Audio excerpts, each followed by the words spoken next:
Hello Kathleen fans! So ito na nga ha, happy April 2 sa bawat isa mga kasambreros. So si Ma'am Catherine po, update po muna tayo. Naglabas sila ng behind the scene nung ginawa niya yung parang pinakaunang post niya sa kanyang birthday mga kasambreros, yung medyo daring nga no, yung kanyang ginawa mga kasambreros. So nag-post nito ay si John Valle na kanya pong isa sa mga glam team niya mga kasambreros. So yung pagpo-post, hindi ko alam kung part ito ng ng may gagawin si Ma'am Catherine in the future. So hindi ko alam, pero aabangan natin mga kasambreros. Maaring cover siya ng isang calendar or something.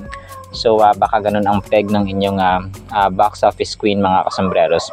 And then ito, si Pops Alden, kasi merong bagong reality search show or program si Ma'am Sandara Park, kagaya po ng na-vlog po natin nung mga nakaraang buwan po ay so parang binalita dito sa TV5 na si Pops Alden ba ang parang magiging may-ari ng studio ng Be the Next Star Dreamers or Be the Next 9 Dreamers mga kasambreros. So feature siya dito, part pa rin ng kanyang Myriad Entertainment Corporation na project, yung si Sandara Park nga po, no, yung magiging host. So hindi ko alam kung magiging part din siya ng hosting dito, kasi yun yung parang na-mention niya rin na kukuha rin siya ng hosting ngayong year mga kasambreros, at wala muna siyang parang drama series. So abangan din natin yan mga kasambreros, no.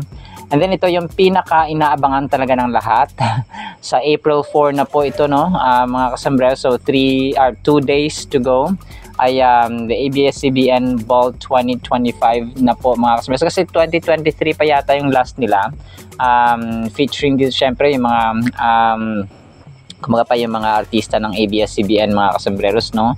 And then ang pinaka-last na na-feature dito ay syempre ang box office queen, ang cinema queen mga kasambreros, walang iba kundi ang inyong Katreng mga kasambreros. So this was 2023 pa, last year wala yata silang ball kasi parang sa GMA lang sila umattend mga kasambreros. So abangan natin, no, kung sino yung magiging magiging katandem ni Ma'am Catherine or solo lang siya.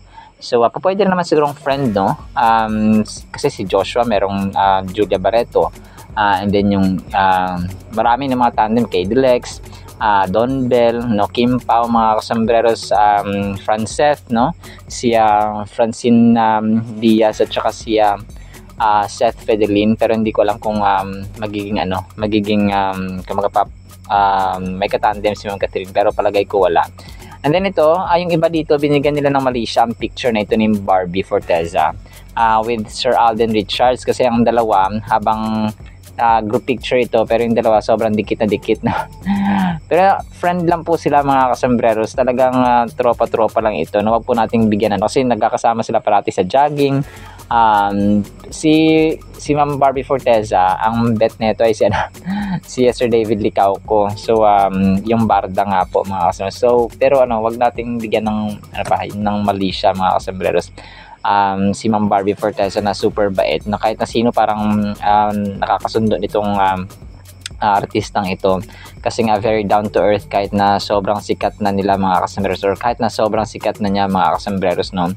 And then ito, last item natin, si Ma'am Catherine po ay part ng IV Collagen, behind the scene mga kasambreros, premium collagen. So alam ko bago to no, na sobrang ganda ni Ma'am Catherine mga kasambreros, na para siyang gown or something, kasi nung mga nakaraan kulay light pink at saka green yata yung mga suot niya mga kasambreros, pero ngayon parang simple lang siya pero elegante ang dating mga kasambreros, no.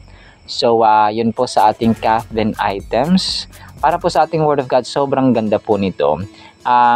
Isa ito sa mga kumbaga gagawin natin, no, sa ating Panginoon, para po maalala niya na kumbaga kung gaano siya kabuti at gaano siya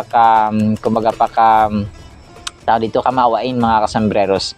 Ipaalala natin kay Lord. Psalm 25 verses 6 to 7 mga kasambreros. Remember your mercy, O Lord, and your steadfast love, for they have been from of old.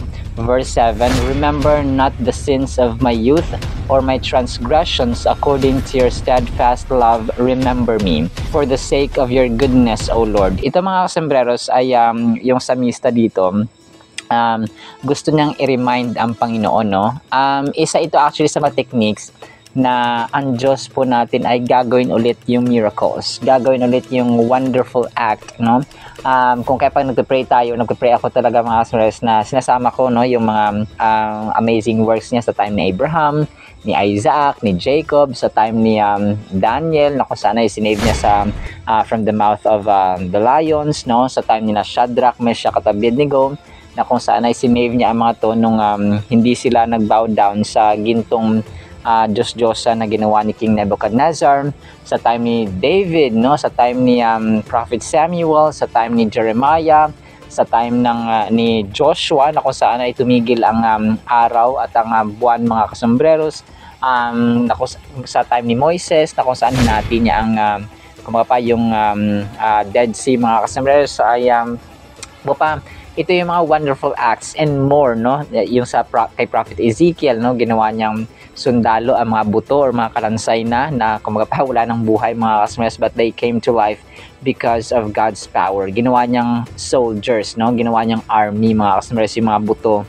or kalansay na walang buhay. So, yung ginawa din ng salmista dito ay sabi niya dito, remember your mercy, okay? Pag tayo po ay talagang si King David dito ay talagang humingi ng remembrance of His grace and goodness. Yung mercy, ang awa, mga kasembreros, ay unang dinescribe na tender mercies na compassionate compassions. So sabi pa dito sa verse niya, mga kasembreros, steadfast love or true love. So sa New English Bible is that faithfulness to a covenant to which marital devotion gives some analogy. And then sa next one is, this is the love by which he enters into favorable relationship with his people, promising to be their God. So grabe, no? Yung loving kindness kasi, di ba, two words yun eh. Loving tapos kindness.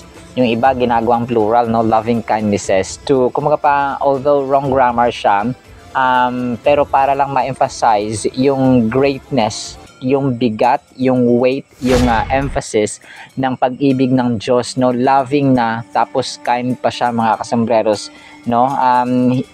Even though it's literally singular, pag grammar ang pag-uusapan, yung iba ay ginagawa siyang plural para malagyan ng bigat at saka malaking impact, no? Great impact sa atin. For they are from of old. So David pressed his request to God on the basis of his prior work. Lord, you have shown me great mercy and covenant love in the past. Remember it now and do it again at my point of present need. So, gaya ng mention natin, ay ginawa ng Diyos noon, gagawin niya ngayon. Kasi ngayon ay kailangan natin. Parang since kailangan natin sa present time, ay gagawin ng Panginoon because we have been recalling and nire-recall at nire-review natin yung kadakilaan ng Diyos, because our God is consistently powerful and forever and forever and forever. A more correct translation would be from eternity. So grabe, no? Yung kabutihan, ang power, ang mercy ng Panginoon ay mula pa siya sa kailaliman ng walang hanggan. Okay? Eternity, eternal.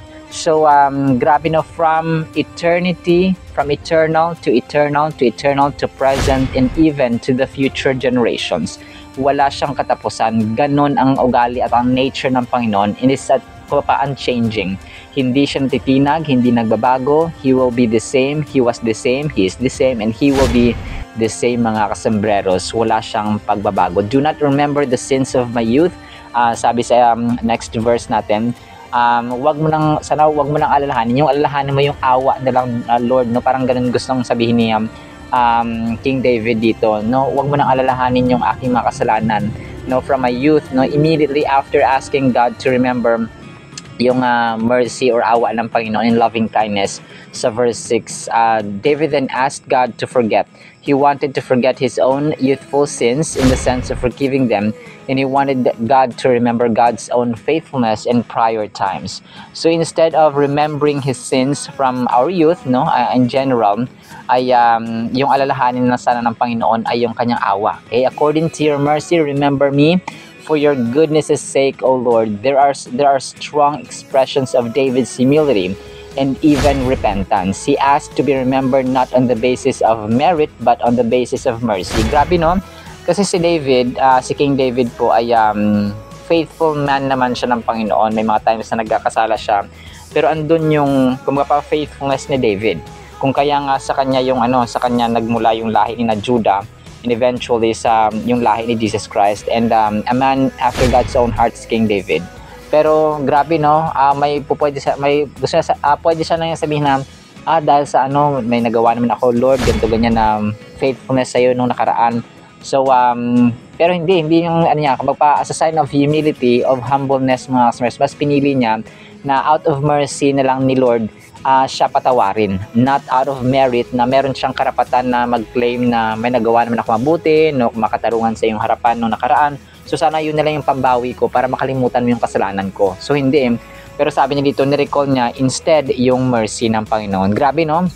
Kung kaya talagang ipaalala natin kay Lord yung kanyang kabutihan every single time, every single prayer, every single day, every moment of our lives, mga kasombreros. Alright, sinamang po in the meantime, nawa po ipagpalain po tayo ng pag-ibig, pananampalataya at pag-asa in the mighty, holy, sweet, magnificent, merciful, and loving kindness of our Lord Jesus Christ. And everyone said Amen and Amen. See you sa next segment po, mga kasmerasan, kapantasan pa, alam po. I love you.